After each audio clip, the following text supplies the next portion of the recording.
No vídeo de hoje, pretendo começar a introduzir aqui no canal o assunto Juizado Especial Civil. Especificamente, eu estou me referindo à Lei 9.099, lá de 95. Eu vou contextualizar a questão da instituição do juizado.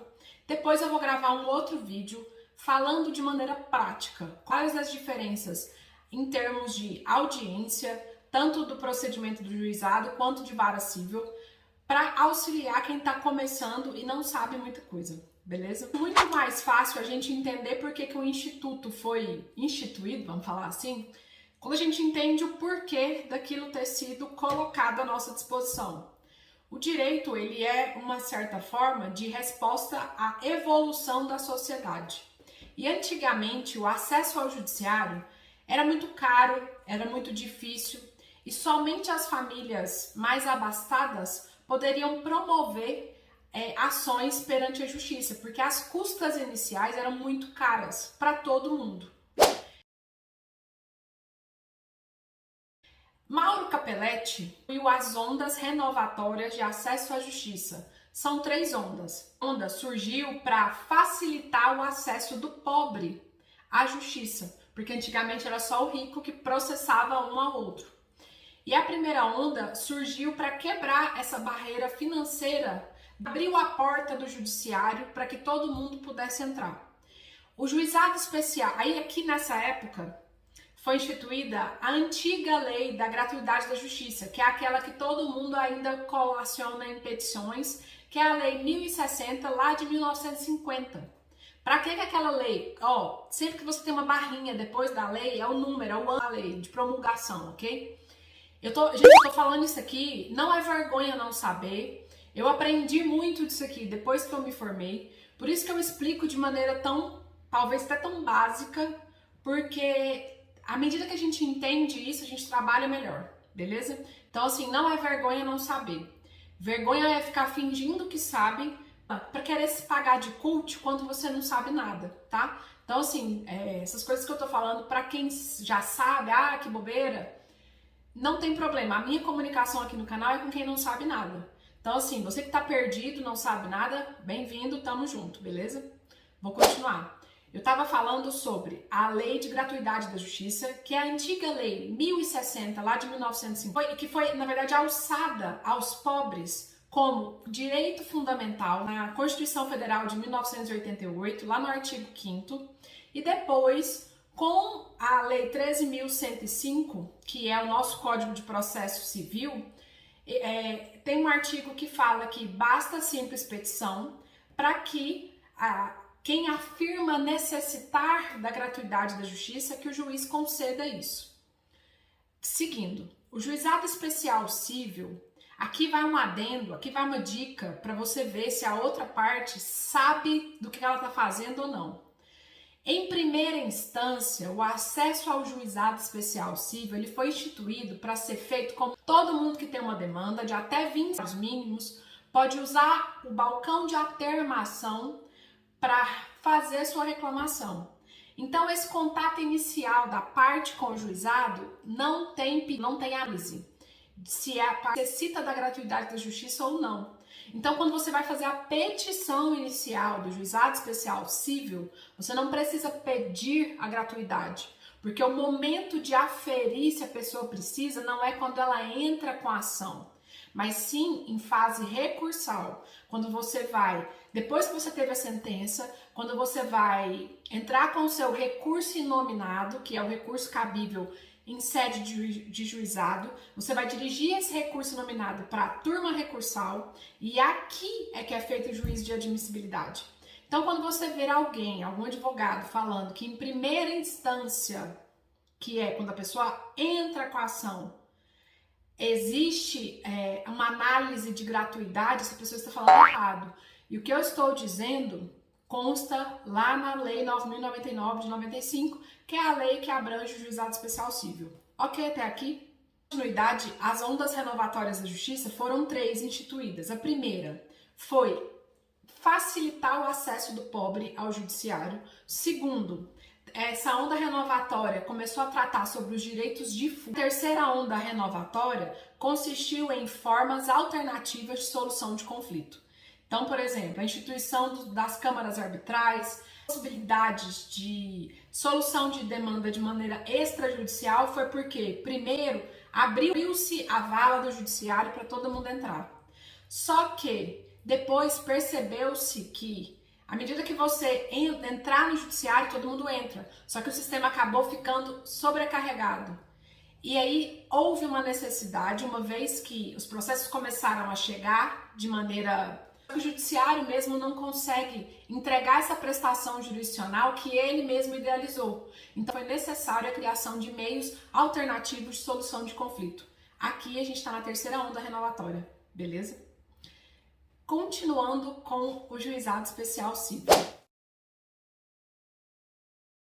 Eu já ouvi que advogado de juizado é um advogadinho menor e eu discordo totalmente disso.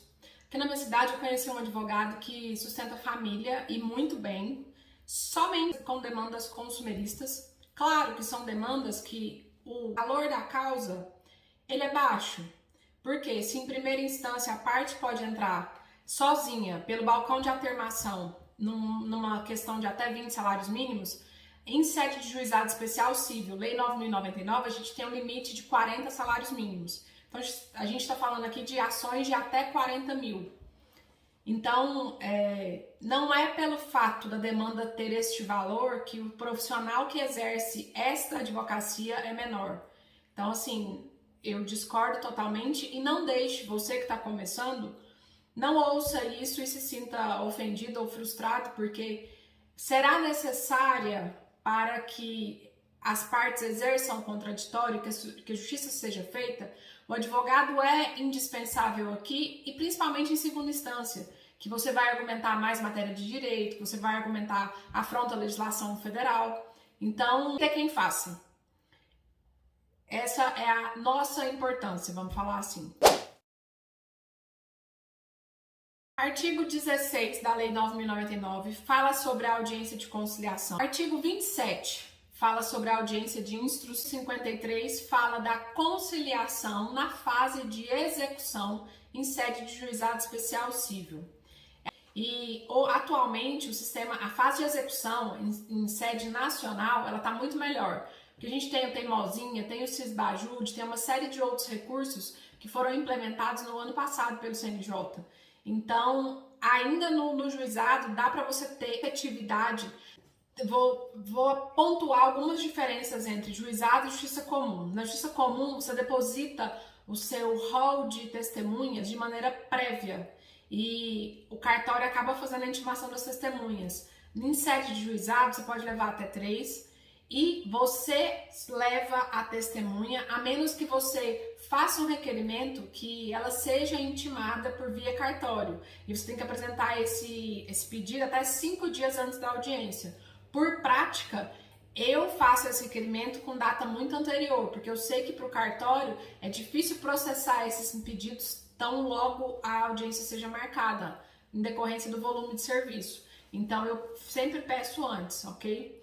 E se você não confia se você confia nessa testemunha e acha que não será necessária a intimação, você mesmo pode apresentar essa testemunha, você vai na casa dela, busca essa testemunha em casa e chega na audiência junto com ela.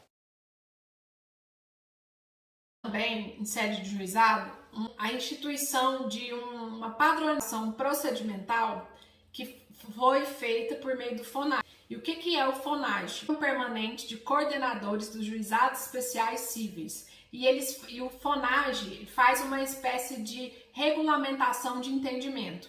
O entendimento do FONAGE ele não possui força vinculante. Ele não se equipara a uma súmula, em termos processuais, vamos dizer assim.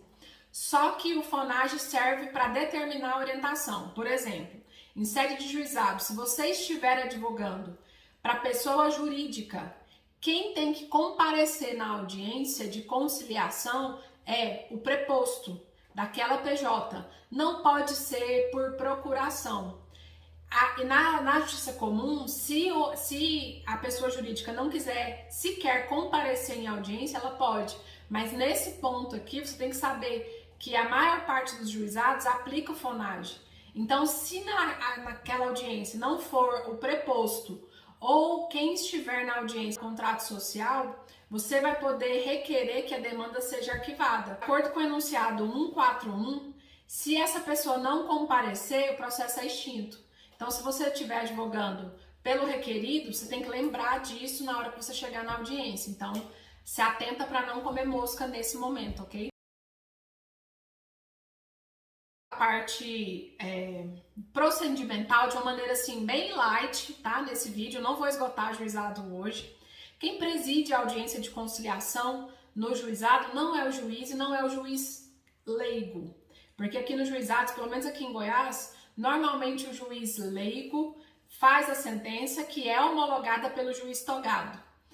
Em sede de conciliação, normalmente as partes, quem faz a condução da audiência é o conciliador.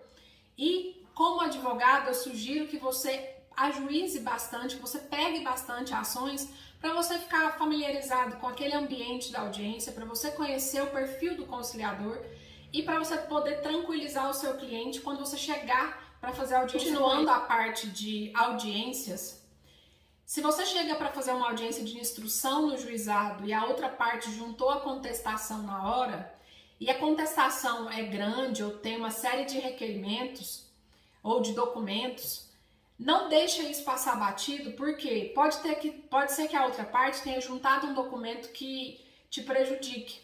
Então, alega para o conciliador, vai precisar de prazo, faz esse requerimento e alega a questão até de paridade de armas e ampla defesa.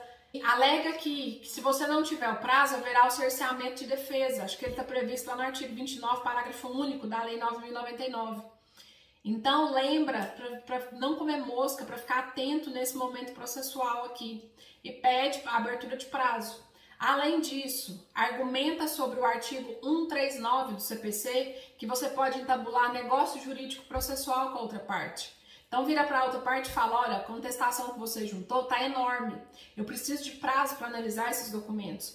Vamos celebrar negócio jurídico processual e vamos abrir prazo. Para quê? Para não haver alegação de cerceamento de defesa e alegação de nulidade posterior. Ok? Fica uma sugestão que eu não vejo tanta gente fazendo, mas que é possível de ser feita em sede de juizado, tá? Eu vou encerrar esse vídeo por aqui. Então, essa primeira aula foi desde onda renovatória até a audiência de instrução, só uma pincelada leve sobre como funciona esse procedimento e posteriormente eu vou gravar um vídeo mais aprofundado sobre a prática do juizado.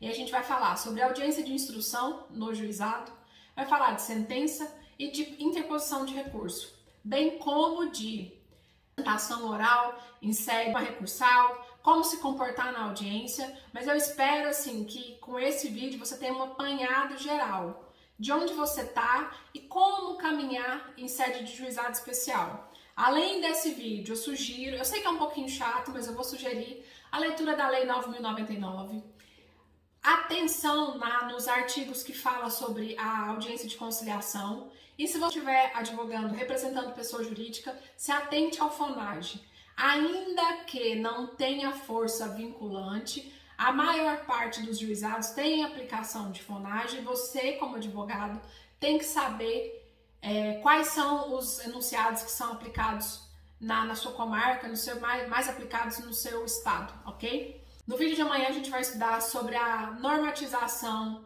da inserção do advogado no meio digital, publicidade ativa, publicidade passiva, advogado pode participar de live, advogado pode ter canal no YouTube, pode fazer vídeo, como que tá isso? Se você tem dúvida, me acompanha no vídeo de amanhã, te aguardo aqui no canal, se inscreve, é um prazer ter você por aqui, eu adoro a nossa troca, muito obrigada, espero que o vídeo tenha sido útil e se precisar, entre em contato comigo por todos os meios, vou deixar aqui na descrição do vídeo, tá bom? Até o vídeo de amanhã, tchau, tchau!